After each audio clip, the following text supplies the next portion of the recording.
Sunday at Hangman's Gulch. It was now about 4 o'clock. The crowd dispersed slowly in different directions, and to its different occupations and amusements. We wandered about, all eyes and ears. As yet, we had not many acquaintances, and could not enter into the intimate bantering life of the old-timers. There was enough to interest us, however. A good many were beginning to show the drink.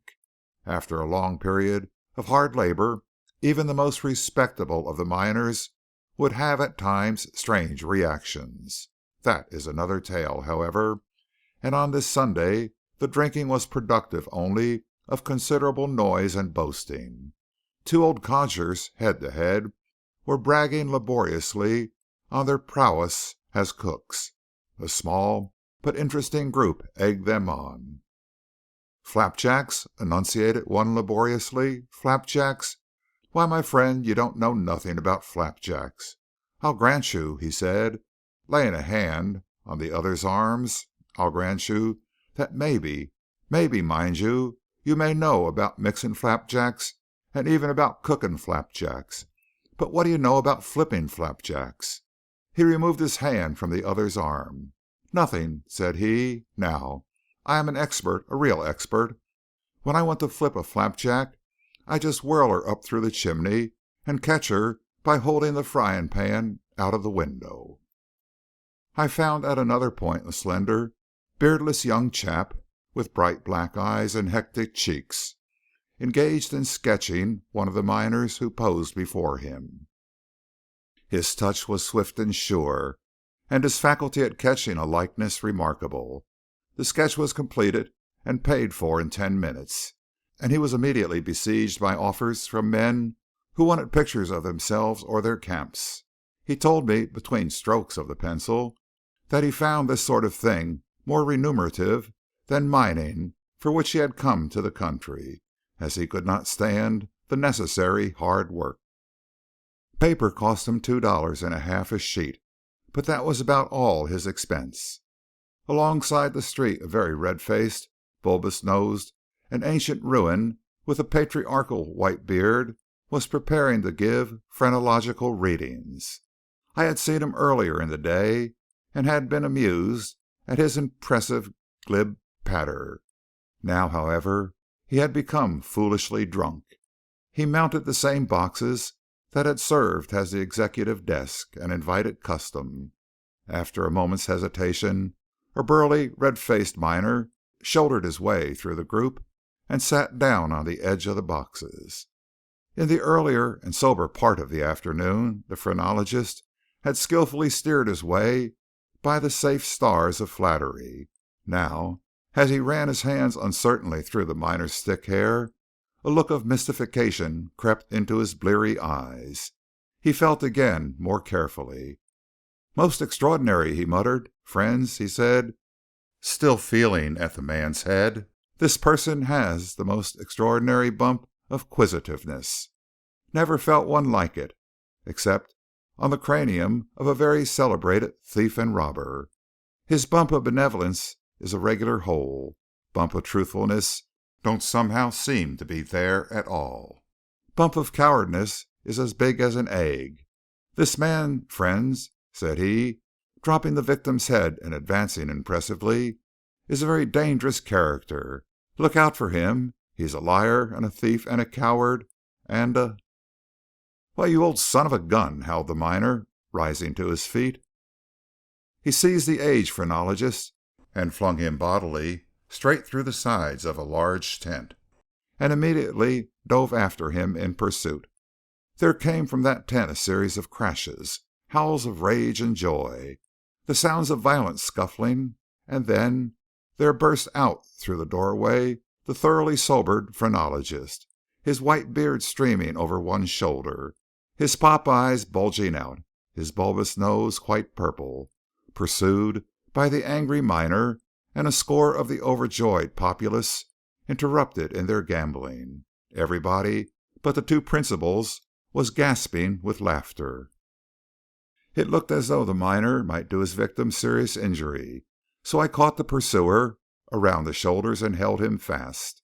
He struggled violently, but was no match for my bulk, and I restrained him until he had cooled down somewhat and had ceased trying to bite and kick me. Then all at once he laughed, and I released him. Of the phrenologist nothing remained but a thin cloud of dust hanging in the still air. Yank and I then thought of going back to camp and began to look around after Johnny, who had disappeared, when McNally rolled up, inviting us to sup with him. "You don't want to go home yet," he advised us. "Evening's the time to have fun. Never mind your friend, he's all right. Now you realize the disadvantage of living way off where you do. My hangout is just down the street. Let's have a drink." We accepted both his invitations. Then, after the supper, pipes alight, we sauntered down the street, a vast leisure expanding of our horizons. At the street corner stood a tall, poetic-looking man with dreamer's eyes, a violin clasped under his chin. He was looking straight past us all out into the dusk of the piney mountains beyond, his soul in the music he was producing. They were simple melodies, full of sentiment, and he played as though he loved them. Within the sound of his bow a dead silence reigned. Men stood with eyes cast down, their faces sobered, their eyes a dream. One burly, reckless, red-faced individual who had been bullying it up and down the street broke into a sob which he violently suppressed, and then looked about fiercely as though challenging anyone to have heard. The player finished, tucked his violin and bow under his arm, and turned away. For a moment the crowd remained motionless, then slowly dispersed. This was John Kelly, a famous wandering minstrel of the camps, a strange, shy, poetic man who never lacked for dust nor friends, and who apparently sought for neither. Under the softening influence of the music, the crowd led a better life for about 10 minutes. We entered the gambling rooms, of which there were 2, and had a drink of what McNally called .42 caliber whiskey at the bar of each. In one of them we found Johnny, rather flushed, bucking a faro bank. Yank suggested that he join us, but he shook his head impatiently, and we moved on. In a tremendous tent made by joining 3 or 4 ordinary tents together, a very lively fiddle and concertina were in full blast. We entered, and were pounced upon by a boisterous group of laughing men, seized by the shoulders, whirled about, and examined from behind. "2 gentlemen and a lady," roared out one of them. "Gentlemen on that side, ladies on this. Select your partners for the waltz." There was a great rushing to and fro in preparation. Men bowed to each other with burlesque dancing school formality, offered arms or accepted them with bear-like coyness. We stood for a moment rather bewildered, not knowing precisely what to do. "You belong over that side," McNally instructed us. "I go over here. I'm a lady." "Why?" I asked. "Ladies," explained McNally, "are those who have patches on the seats of their pants." As in most social gatherings, we saw that here, too, the fair sex were in the majority.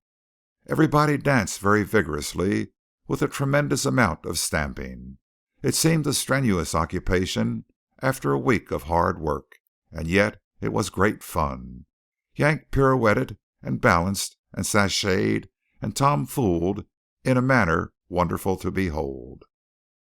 We ended flushed and uproarious, and all trooped to the bar, which, it seemed, was the real reason for the existence of this dance hall.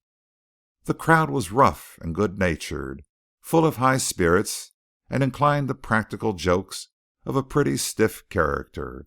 Of course, there was the inevitable bully, swaggering fiercely and truculently back and forth, his belt full of weapons. Nobody took him very seriously, but, on the other hand, everybody seemed to take mighty good care not to run defiantly counter to him. In the course of his wanderings he came to our end of the bar and jostled McNally aside. McNally was at that moment lighting his pipe, so that in one hand he held a burning match and in the other a glass of whiskey. Without the slightest hurry or excitement, his blue eyes twinkling as humorously as ever, McNally dumped the whiskey over the bully's shock head with his left hand and touched the match to it with his right. The alcohol sizzled up in a momentary blue flame, without damage save for a very singed head of hair. "Man on fire! Man on fire!" yelled McNally. "Put him out!" The miners rose to the occasion joyously and put him out, in the most literal fashion, so that no more was seen of that bully. About 10 o'clock we were getting tired, and probably the reaction from the .42 caliber whiskey was making us drowsy. We hunted up Johnny, still at his faro game, but he positively and impatiently declined to accompany us. He said he was ahead or behind, I forget which. I notice both conditions have the same effect of keeping a man from quitting. We therefore left him and wandered home through the soft night, wherein were twinkling stars, gentle breezes, little voices, and the silhouettes of great trees.